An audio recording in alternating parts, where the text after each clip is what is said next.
आज ही बिल्कुल CEO गैपको engineer Chaudhary Mohammad अमीन की हदायत पर गैपको की सर्वेलेंस टीमों का रीजन भर में बिजली चोरों के खिलाफ कार्रवाइयों का सिलसिला नॉन स्टॉप जारी है। चंदमा कवर लोहियांवाला में वाक़या Waseem Hafeez furnace steel mill के मालिक मोहम्मद इजाज के खिलाफ गैपको की सर्वेलेंस टीमों ने कार्रवाई की थी और इस कार्रवाई के नतीजे में स्टील मिल के मालिक मोहम्मद इजाज को मिल का बिजली का मीटर टेम्पर करके रेले लगाकर बिजली चोरी करते हुए रंगे हाथों पकड़ा था, जिस पर गैपको हकाम की जानब से मुलजम बिजली चोर मोहम्मद इजाज को 27,56,280 यूनिट्स की मद में 4,88,02,946 रुपए का डिटेक्शन बिल जारी किया गया था। जबकि मुलजम इजाज के खिलाफ मुतलका थाना में FIR दर्ज करवाने के बाद इसको गिरफ्तार करवाकर इसके खिलाफ मुअज़्ज़ज़ अदालत में मुकदमा भी चलवाया गया था, जिस पर जुर्म साबित होने के बाद डिस्ट्रिक्ट एंड सेशन जज ने बिजली चोरी में मुलव्वस मिल मालिक मुलजम मोहम्मद इजाज को 2 साल 9 माह की कैद और 1 लाख रुपए जुर्माने की सजा सुना दी है। जबकि जुर्माना की अदम अदायगी पर मुलजम को मजीद 3 माह की कैद भुगतना होगी।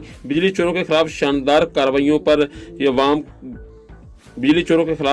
कार्रवाइयों पर शहर के अवामी समाजी हलकों ने सीईओ गैपको को भरपूर खराज तहसीन पेश किया है। जी।